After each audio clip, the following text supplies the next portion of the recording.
problem yang dialami oleh para petani kan cukup klasik.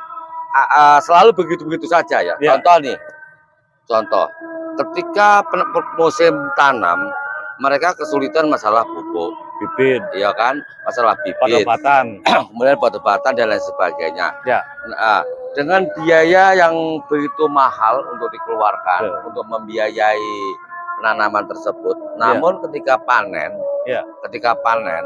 itu justru harganya seperti dikatakan Bung Andi anjlok.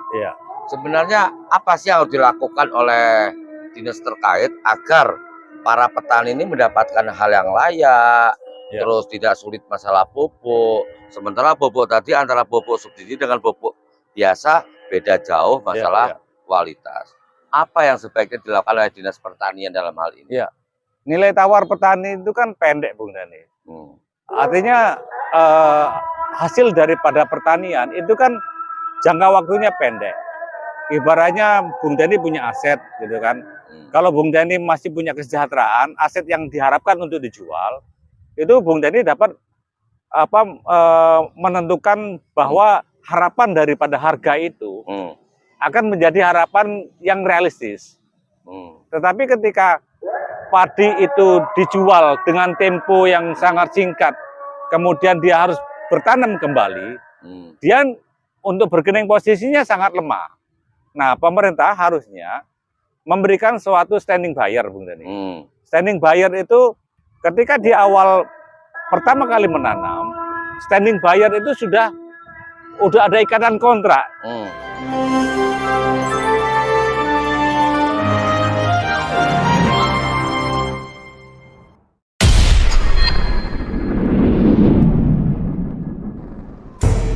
Assalamualaikum warahmatullahi wabarakatuh. Waalaikumsalam warahmatullahi wabarakatuh. Nah, pemirsa, jumpa lagi dengan kami dalam sebuah acara yang cukup eksklusif, yaitu Ngobos di Kampung Aclak. Ngobos, ngopi bareng, obrolan santai. Aclak, aliansi cendekiawan dari kampung. Nah, ini menggambarkan orang-orang kampung itu hakikatnya adalah tempatnya orang-orang cendekiawan, pemikir yang punya banyak ide, gagasan dan lain sebagainya. Nah, kita sambil ngopi, Bung Andi, ngopi dulu. Ngopi sore hari. Sampai kali ini saya kopi susu, Bung Dani. Agak pilihannya beda ya. Tapi cukup membuat benyar. Ngopi yaitu ngolah pikir masalahnya. Jadi kita seperti kepingin melahirkan gagasan, ide, itu dengan ngopi kita banyak membantu kan ya. Betul. Oke, pemirsa, kita tahu bahwa di Banyuwangi ini tanah cukup luas, seperti hamparan-hamparan sawah, bahkan ladang sewilayah Kabupaten Banyuwangi. Namun kan gitu. Saat ini bahkan akhir-akhir ini tidak mampu melahirkan sebuah ikon, Bung Andi.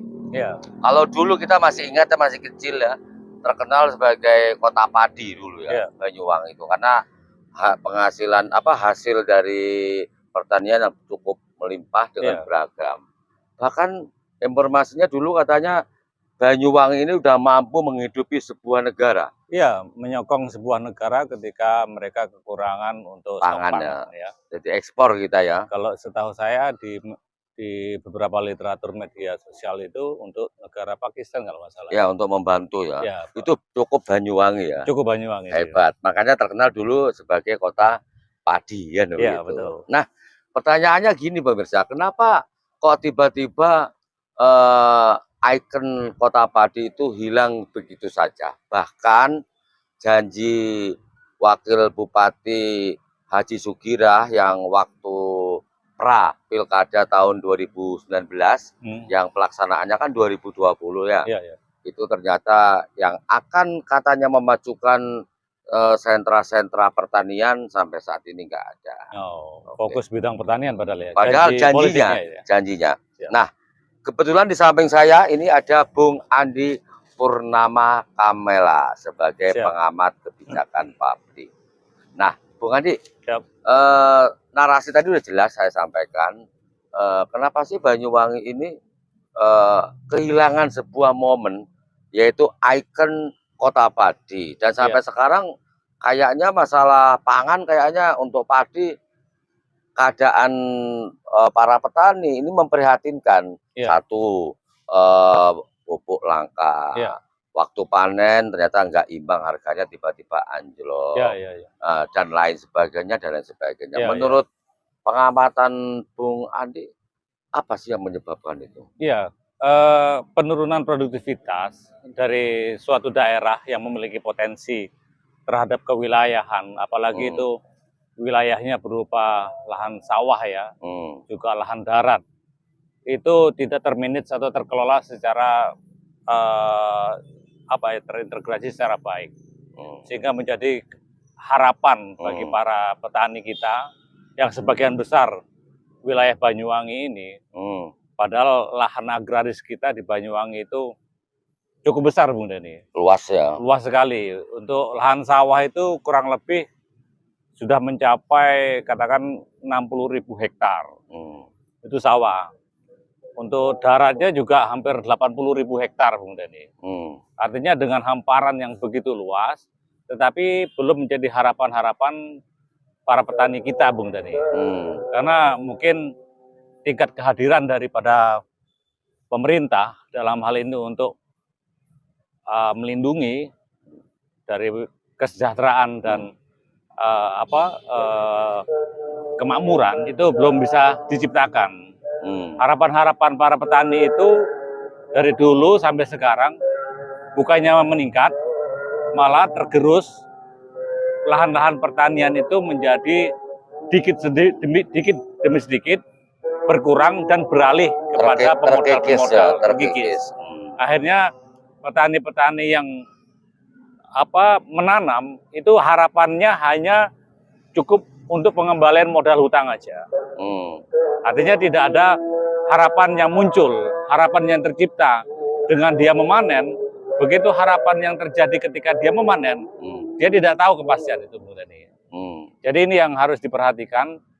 Dengan potensi alam yang sedemikian besar di Banyuwangi, sedemikian luas, harusnya pemerintah membuat satu pola perencanaan yang hadir juga. Hadir gitu kan. Oke, Bung Andi, kalau menurut Bung Andi data itu referensi tentang luasan itu mungkin data lama ya. Karena akibat banyak sekarang ini dikikis oleh perumahan-perumahan. Konversi dikonversi ke sana. Data terakhir yang saya dapatkan, luas lahan pertanian pangan existing di Banyuwangi itu untuk sawah itu mencapai luasannya itu 61.572 hektar ya. 60.000 lebih lah. Kemudian untuk Tegalan itu seluas 41.527 hektar. Artinya cukup banyak hilang. Nah, ini tentu untuk mempertahankan terutama masalah potensi sawah maupun Tegal ini kan perlu dilakukan langkah-langkah untuk penyelamatan, di antaranya melalui LSD. Salah satunya. Nah, ini Dinas Pertanian dalam hal ini ketika sebuah area ditetapkan sebagai LSD kan ada konsekuensi nih. Nah, gitu. Nah, sejauh ini menurut pengetahuan Bung Andi, apa yang sudah dilakukan oleh Dinas Pertanian terhadap area-area yang sudah banyak berkurang dikikis oleh perumahan-perumahan itu? Ya, ketika harapan itu tidak muncul, perlindungannya tidak muncul, kemudian kehadiran pemerintah juga yang diharapkan tidak optimal, petani ini kan akan merasa resah. Karena harapan-harapan yang ditimbulkan untuk mencapai kesejahteraan di bidang pertanian, itu sampai sekarang bisa dikatakan masih tidak ada perubahan. Nasib para petani kita itu ibaratnya mau nggak mau, karena itu modal satu-satunya untuk digulirkan sebagai andalan hidup. Katakan dia bertanam, itu sebetulnya dia hanya untuk mengkikis lahannya. Lama-kelamaan kikisan lahan itu dengan katakan menjual hasil panen, itu ternyata dia akan mengijon kembali. Apa yang dipertaruhkan? Yang dipertaruhkan adalah lahannya dia.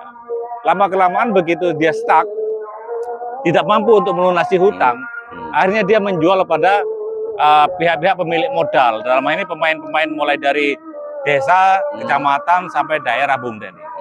Nah, kemudian Bung Dani mengatakan, konversi lahan itu sekarang terjadi sangat pesat. Memang betul, ketika mereka itu menanam, kemudian faktor irigasi, faktor air, faktor pupuk, faktor keadaan penyediaan bibit, itu petani merasa kesulitan dan merasa tidak ada harapan untuk memperoleh apa ibaratnya perlindungan, termasuk panen yang layak. Termasuk begitu serapan yang terjadi, katakan serapan itu banyak, ternyata harganya turun, Bung Dani. Begitu harganya begitu panen itu langka, ternyata harga dibatasi, maksimal tidak lebih dari 5.000 per kilogram. Tapi begitu panen raya, harganya sangat anjlok. Bisa di angka 4.000 ke bawah, bisa 3.800 gitu kan. Nah, jadi petani itu dalam upaya atau semangat dia menghasilkan hasil pertanian yang berkualitas, dia cukup patah arang ya. Kalau toh ini saya perbaiki dalam kondisi dia menanam sampai panen, toh harganya juga nanti dia gamang. Ternyata harganya juga tidak menjadi harapan untuk pengembalian modal dia. Begitu panen raya, ternyata tidak juga memberi manfaat keuntungan yang besar bagi petani. Nah, layer-layer ini itu pemain dari pertanian terutama padi, Bung Dani. Itu layer to layernya banyak. Mulai dari layer katakan pedagang lokal ya. Kemudian ada pergudangan, ada pertokoan. Kemudian belum lagi ibaratnya pemain-pemain besar terhadap monopoli monopoli perdagangan beras misalkan. Nah, sementara Bulog sendiri sebagai BUMN negara untuk menjaga kualitas menjaga serapan panen itu juga belum menjadi harapan kepada petani. Begitu menjual ke Bulog, itu harga yang dipatok mereka itu masih lebih baik dilepas di pasaran. Iya. Hal-hal ini kan harapan petani menjadi hopeless, tidak menjadi adanya suatu pemerintah hadir untuk memberikan suatu harapan. Akhirnya apa? Konversi lahan terjadi, Bung Dani. Padahal secara aturan Undang-Undang Lahan Pertanian Pangan Berkelanjutan sudah mengamanatkan mereka-mereka yang mempertahankan lahan sawahnya untuk tetap menjadi lahan sawah padi, itu pemerintah harus memberikan insentif, Bung Dani. Termasuk semacam kompensasi itu. Termasuk kompensasi. Katakan kompensasinya adalah pembangunan sentra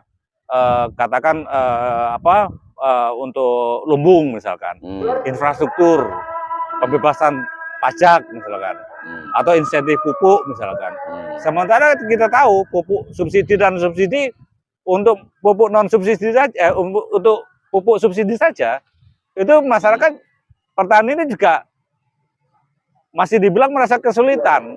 Belum lagi secara kualitas antara pupuk subsidi dan non subsidi ternyata kualitasnya berbeda. Di lapangan berbeda gitu loh kan. Oke, Bung Andi, problem yang dialami oleh para petani kan cukup klasik. Selalu begitu-begitu saja ya. Contoh, ketika musim tanam, mereka kesulitan masalah pupuk, bibit, ya kan, masalah bibit, obat-obatan, kemudian obat-obatan dan lain sebagainya. Ya. Nah, dengan biaya yang begitu mahal untuk dikeluarkan untuk membiayai penanaman tersebut, namun ketika panen itu justru harganya seperti dikatakan Bung Andi anjlok. Sebenarnya apa sih yang harus dilakukan oleh dinas terkait agar para petani ini mendapatkan hal yang layak, terus tidak sulit masalah pupuk? Sementara pupuk tadi antara pupuk subsidi dengan pupuk biasa beda jauh masalah kualitas. Apa yang sebaiknya dilakukan oleh dinas pertanian dalam hal ini? Nilai tawar petani itu kan pendek, Bung Dani. Artinya hasil daripada pertanian itu kan jangka waktunya pendek. Ibaratnya Bung Denny punya aset gitu kan. Kalau Bung Denny masih punya kesejahteraan, aset yang diharapkan untuk dijual, itu Bung Denny dapat menentukan bahwa harapan daripada harga itu akan menjadi harapan yang realistis. Tetapi ketika padi itu dijual dengan tempo yang sangat singkat, kemudian dia harus bertanam kembali, dia untuk bergening posisinya sangat lemah.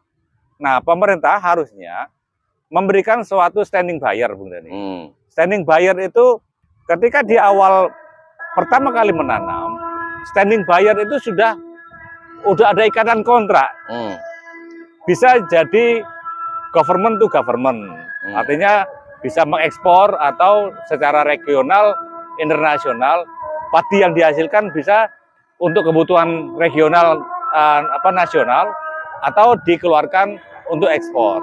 Kemudian yang kedua, katakan bisnis to bisnis. Kebutuhan akan serapan di bidang pabrikan atau industri.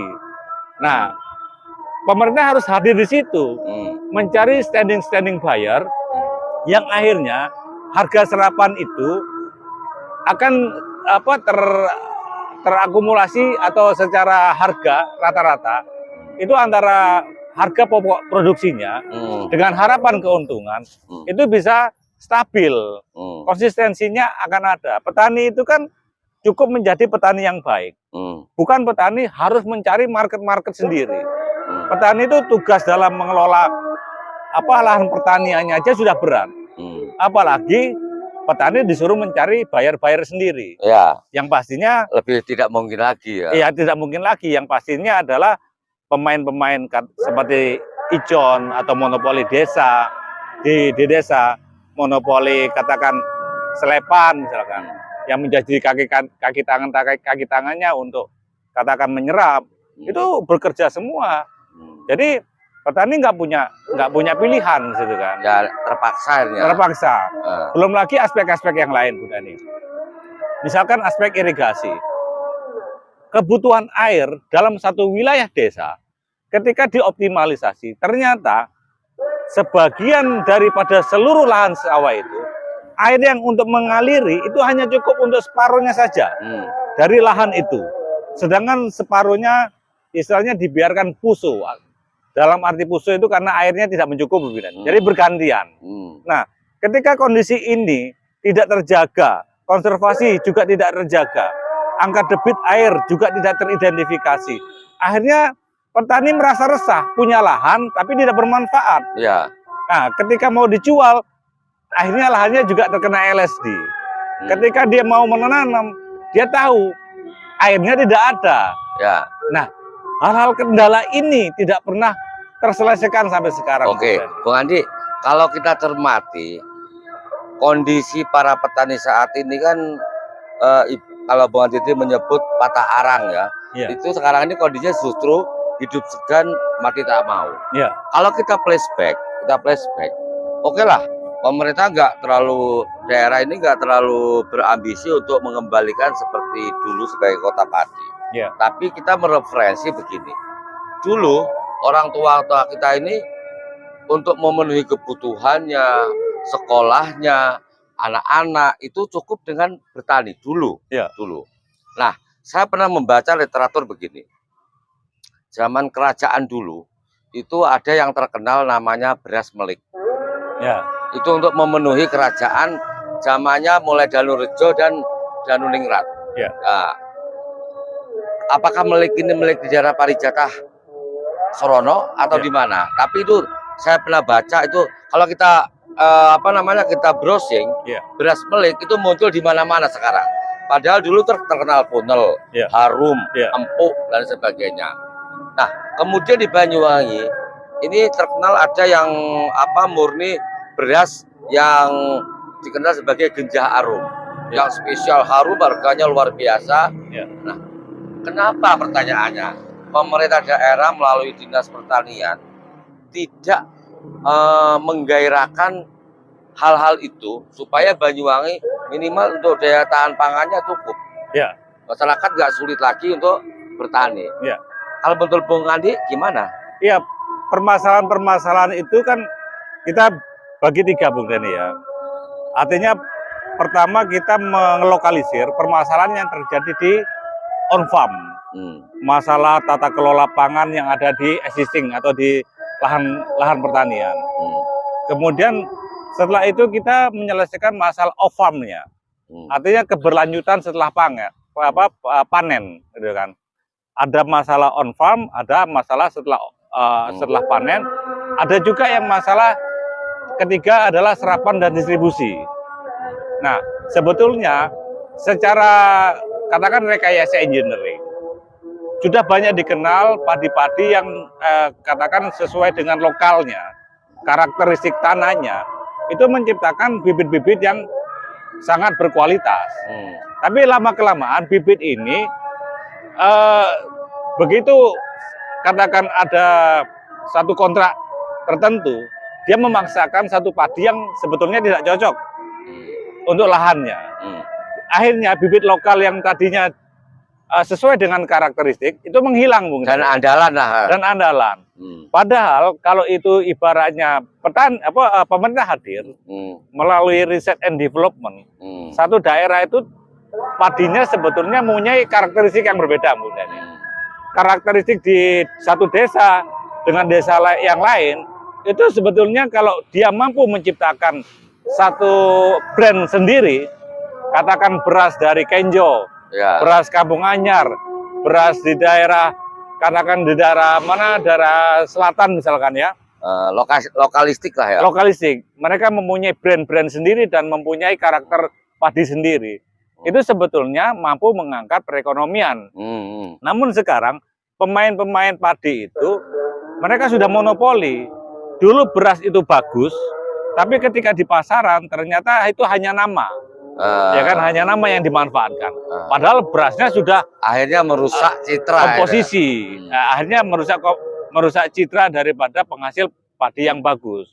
Tapi kembali lagi Bung Dani, kalau seandainya ini ditata secara baik, mulai dari on farm, off farm sampai marketing atau distribusi, saya rasa ini juga suatu andalan, Bung Dani. Kalau ini di-manage secara geospasial, balik lagi kita bicara geospasial. Setiap daerah dimunculkan untuk berapa sih keluaran padi, siapa saja sih pada bulan tertentu, by name, by address-nya akan keluar. Sehingga satu desa itu secara identifikasi mulai awal tanam sampai panen, kemudian kapasitas volume yang akan dipanen itu ketahuan. Ini menjadikan standing buyer pemerintah daerah itu membawa informasi ini ke daerah lain, membawa informasi satu Banyuwangi ini ketika didigitasi bahwa bulan tertentu akan ada volume beras sekian. Bukan ibaratnya ini dibiarkan marketnya secara bebas. Ini dibawa informasi ini sebagai karya para petani di Banyuwangi. Karya petani ini dibawa bahwa di Banyuwangi bulan sekian akan terdapat volume beras sekian banyak. Ketika dia harus hadir di government to government, business to business, buyer to buyer, atau kita menciptakan standing buyer tadi, itu harga akan menjadi harapan. Jadi begitu tanam, kepastian serapan sudah muncul, tidak permainan harga yang muncul, Bung Dani. Jadi ya banyak hal ya, yang harus kita manage ruang lingkup dari peningkatan kesejahteraan dan kemakmuran petani. Mudah-mudahan ini akan menjadi referensi buat Pemda ya. Siap. Supaya masyarakat Banyuwangi terutama petaninya terjamin. Betul. LSD-nya kalaupun diberlakukan juga ada kompensasi yang diberikan sebagai insentif. Ada jaminan juga, Bu Nani. Amanat jaminan. Ya, itu kan asuransi. Ya. Selama ini kan belum terpikirkan. Oke, nanti kita lebih spesifik next kita bahas. Betul. Oke, pemirsa, terima kasih atas Anda. Mudah-mudahan ini menjadi referensi yang cukup baik. Ini sekedar ngobos di Kampung Aclak. Ngobos yaitu ngopi bareng, obrolan santai. Aclak Aliansi Cendekiawan Lari Kampung. Ngopi Siap. dulu, Bung. Ayo, ngopi dulu. Oke, terima kasih. Salam budaya berbasis kearifan lokal. Wassalamualaikum warahmatullahi wabarakatuh. Waalaikumsalam. Oke, Bung Andi, terima kasih. Terima kasih, Bung Doni. Oke, kita lanjut ngopinya ya. Ayo. Atra kesenjangan tapi nggak atake wong cendek